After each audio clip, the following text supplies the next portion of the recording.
So hello guys, तो welcome back. तो ये वीडियो होने वाली है कित्रेत्सु की फैन मेड मूवी, जो कि डोरेमोन के साथ एक क्रॉसओवर भी है। और यार लिटरली मूवी अच्छी है तो तुम इसे लास्ट तक ट्राई कर सकते हो। आई नो तुम्हें अच्छा लगेगा। तो अब बात करते हैं इसे कौन कौन देख सकता है। तो जिसने डोरेमोन देखा है और कित्रेत्सु का एक भी एपिसोड देखा है तो वो इस मूवी को देख सकता है। और अगर तुम जानना चाहते हो कि स्टोरी की टाइमलाइन क्या है, तो यार ये स्टोरी कित्रेत्सु के एपिसोड 330 के बाद और एपिसोड 331 के पहले है, यानी कि जस्ट लास्ट एपिसोड के पहले। तो यार ये टाइम इसीलिए जरूरी है क्योंकि मान लो अगर कित्रेत्सु ने टॉर्च को एपिसोड 30 में बनाया है, तो अगर ये एपिसोड 20 की स्टोरी हुई तो उस वक्त कित्रेत्सु के बाद टॉर्च नहीं होगा। तो एपिसोड 330 के बाद रखने का सेंस ये बनता है कि कित्रेत्सु ने अभी तक अपने सारे डिवाइसेस बना लिए हैं। तो यार अब मैं तुम लोग का टाइम वेस्ट नहीं करूंगा, तो बिना किसी देरी के आज की इस कमाल की वीडियो करते हैं स्टार्ट। तो मूवी के स्टार्ट में हमें एक सेंट्रल जेल का सीन दिखाया जाता है जहाँ पे और कोई नहीं होता, वहाँ पे होता है एपिसोड 101 वाला वो इवल साइंटिस्ट। मैं उसी साइंटिस्ट की बात कर रहा हूँ जिसे एक एपिसोड में कित्रेत्सु साइसामा की इवल डायका मिल गई थी और उससे वो दुनिया को तबाह करना चाहता था। और तुम्हें याद होगा कित्रेत्सु ने उसे पुलिस को पकड़ा दिया था, तो वो अभी उस सेंट्रल जेल में रखा हुआ है। तो हमें दिखाया जाता है कि वो जेल में बस कैद है और वहाँ पे बस एक कोने में बैठा हुआ है। एंड तभी वहाँ का गेट खुलता है एंड दो पुलिस वालों के साथ एक पर्सन होता है जो कि उस जेल में आता है। वो पुलिस वाले उस पर्सन को उसी साइंटिस्ट के पास लेके जाते हैं। देन वो पर्सन पुलिस वालों को कहता है कि तुम लोग बाहर जाओ, मुझे इससे कुछ पर्सनल में बात करनी है। एंड वो दो पुलिस वाले जेल से बाहर चले आते हैं। उसके बाद वो इवल साइंटिस्ट बोलता है, आखिर तुम हो कौन और तुम्हें मुझसे क्या काम है। देन वो मिस्टीरियस पर्सन बोलता है, चिंता मत करो, मैं यहाँ तुम्हारी मदद करने ही आया हूँ, पर पहले मुझे तुमसे कुछ बात करनी होगी तुम्हारे क्राइम के बारे में। जो रोबोट तुमने बनाया था, क्या तुम सच में इतने अच्छे रोबोट इस इंसेट मैकेनिज्म के साथ बना सकते हो?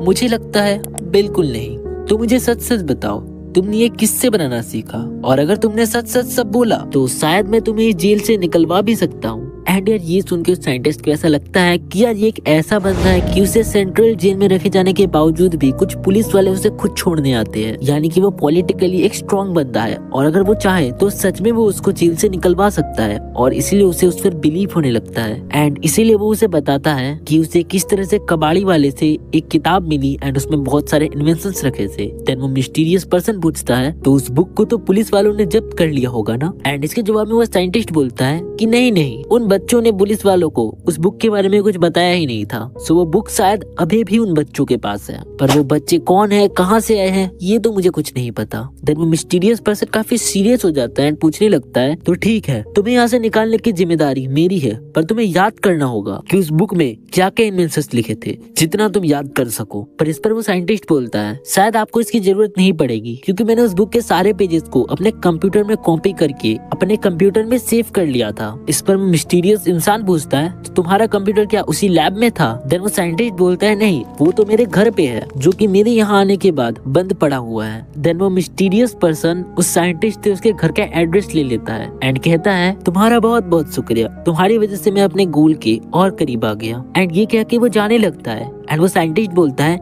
क्या हुआ, तुम तो मुझे निकालने वाले थे ना? देन वो रुक जाता है एंड पीछे मुड़ के कहता है, हाँ मेरा प्लान तो यही था, पर अगर कंप्यूटर में सारी चीजें सेव ही है तो मुझे तुम्हारी कोई जरूरत नहीं। एंड इस पर साइंटिस्ट कहता है कि तुमने मुझसे वादा किया था। एंड वो मिस्टीरियस पर्सन वहाँ से बाहर जाने लगता है एंड बोलता है, ऐसे भरोसा करोगे तो गड्ढे में ही गिरोगे।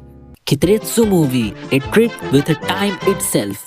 हाँ मुझे पता ये सब करने की जरूरत नहीं थी, बट थोड़ा फील लाने के लिए किया। तो यार हमें स्टार्टिंग में दिखाया जाता है कि मिस्टर बेंजो हिल्स क्लाइंबिंग के लिए जा रहे होते हैं और यार कित्रेत्सु, मियोको, बूटा गोरिल्ला, टोंगारी एंड कोरोसुकी ये सारे लोग मिलके उनको बाय बोल रहे होते हैं एंड अपना ध्यान रखने के लिए बोल रहे होते हैं। एंड फिर मिस्टर बेंजो हिल्स क्लाइंबिंग के लिए चले जाते हैं। फिर यार शाम हो जाती है एंड कोरोसुकी और कित्रेत्सु के डैड मिलके न्यूज देख रहे होते हैं एंड वहाँ पे न्यूज में बताया जा रहा होता है, मात्सुमोतो सिटी में लैंडस्लाइड के कारण बहुत सारे लोग इंजर्ड हो गए हैं। एंड सबसे बुरी बात तो ये है, वहां से 3 लोगों की डेथ भी हो गई है एंड उनमें से एक मिस्टर बेंजो होते हैं। तो यार ये न्यूज सुन के कोरोसुके एंड कित्रेत्सु के डैड दोनों ही काफी ज्यादा शॉक हो जाते हैं एंड कित्रेत्सु को बुलाते हैं। यहाँ यार कित्रेत्सु को कॉल्स पे कॉल्स आने लगते हैं, कभी मियोको करते हैं, कभी बूटा गोरिल्ला करता है और या फिर टोंगारी भी करता है कि क्या तुमने न्यूज देखी? और यार कित्रेसु बस साइड में जाके यही सोच रहा होता है कि किस तरह से वो लोग उनके साथ हाइकिंग पे जाते थे, मूवीज देखने जाते थे, और यार सभी की आंखों से आंसू आ रहे होते हैं और यार सभी जगह शौक का माहौल था। बट द रियलिटी इज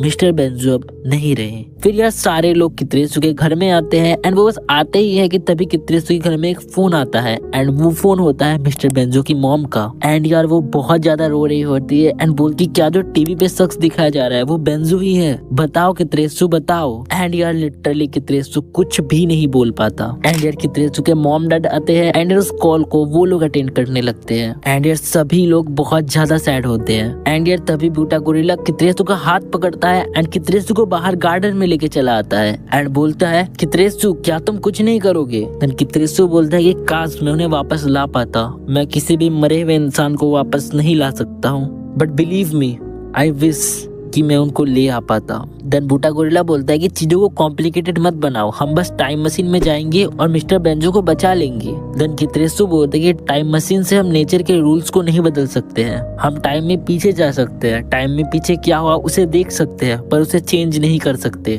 और अगर हमने ऐसा करने की कोशिश की तो हमें इसकी कीमत चुकानी पड़ेगी। कित्रेसु डायग्राम में भी साफ साफ लिखा हुआ है कि कभी भी जानबूझ के टाइम मशीन से फ्यूचर को चेंज करने की कोशिश मत करना। अगर तुम अनजाने में कुछ चेंज कर भी देते हो तो वो टाइम में पहले से एडजस्ट होता है, पर अगर तुम जानबूझ के कोई चेंज करते हो तो तुम्हें इसकी बहुत भारी कीमत चुकानी पड़ेगी। एंड यार तभी मियोको एंड तोंगारी पीछे से आ जाते हैं एंड वो बोलते हैं पर जैसा चल रहा है हम चीजों को वैसा चलने नहीं दे सकते। एंड यार एट द लास्ट लड़ते झगड़ते वो सब लोग यही डिसाइड करते हैं कि ठीक है हम टाइम मशीन से जाएंगे और मिस्टर बेंजो की डेथ को प्रिवेंट करने की कोशिश करेंगे एंड इससे जो भी कॉन्सिक्वेंसेस निकलेंगे वो सब उनको झेलेंगे। तो यार कित्रेसु टाइम मशीन की सारी सेटिंग्स करता है एंड फिर बोलता है कि हम जाने के लिए तैयार हैं, हम सब साथ में जाएंगे क्योंकि इसका जो भी कॉन्सिक्वेंसेस निकलेगा वो सब हम लोग साथ में झेलेंगे। एंड इसी के साथ कित्रेसु एंड बाकी सब मिस्टर बेंजो को बचाने के लिए चले आते हैं। अब कित्रेसु पहले ही बोल देता है कि हम शायद बिल्कुल एक्यूरेट टाइम पे नहीं पहुंच सकते, हम कुछ घंटे पहले और कुछ घंटे पीछे भी पहुंच सकते हैं, बट मैंने सेटिंग इस तरह से की है कि हम पीछे तो ना ही पहुंचे,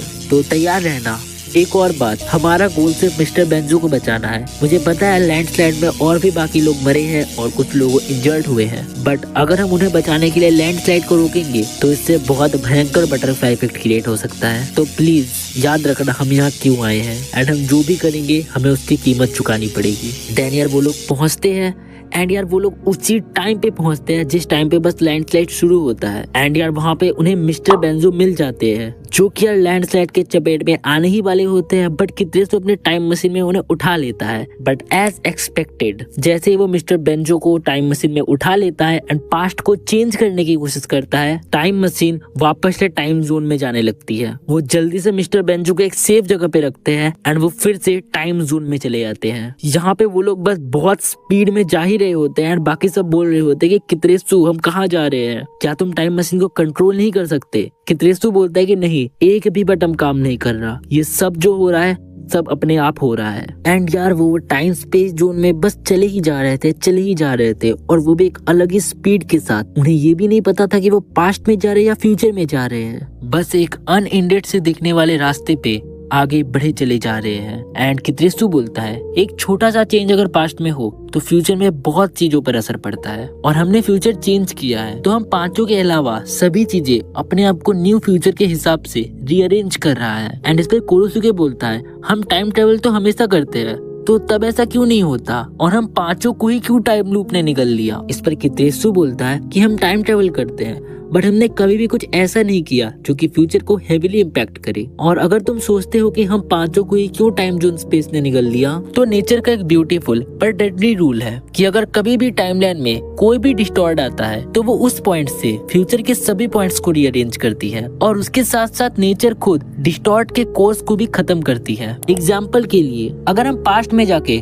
अपने ग्रैंडफादर के डेथ के कॉज बन जाए तो नेचर उस पॉइंट से फ्यूचर के सभी पॉइंट्स को रीअरेंज करेगी। पर तुम टाइम मशीन जैसी चीज का यूज करके पहले ही नेचर के रूल्स के अगेंस्ट हो चुके हो और इस प्रॉब्लम के कॉज भी हो, तो टाइम मशीन के कांटेक्ट में होने के लिए तुम गायब नहीं होगे और जिंदा भी होगे, बट तुम एग्जिस्ट भी नहीं करते क्योंकि तुम्हारे ग्रैंडफादर तो है ही नहीं। तो नेचर फ्यूचर को अरेंज करने के लिए तुम्हारे डेथ को मेक श्योर करेगी एंड तुम्हें टाइम जोन में ही हमेशा के लिए लॉस्ट कर देगी, या तुम्हारे डेथ का कॉज खुद बन जाएगी। नेचर के रूल्स को तोड़ना यानी नेचर से एक्सपेल होना और नेचर से एक्सपेल यानी लाइफ से एक्सपेल। टाइम मशीन यूज करना भी नेचर के रूल्स के अगेंस्ट है, पर हम उस चोर की तरह है जो कि रात में शॉप में जाता है पर कुछ चुराता नहीं है। इसीलिए उस शॉप के ओनर रूपी नेचर को कुछ पता ही नहीं चलेगा कि यहाँ पे चोर आया था कि नहीं। और यहाँ चोर हमारा टाइम ट्रेवल करना है और चोरी फ्यूचर को चेंज करना। एंड कितरेसु आगे बोलता है कि हमें कूदना पड़ेगा क्योंकि टाइम मशीन का कोई भी बटन काम नहीं कर रहा। अगर हम ऐसे ही चलते रहे तो या तो हम जल जाएंगे या हम टाइम जोन में हमेशा के लिए लॉस्ट हो जाएंगे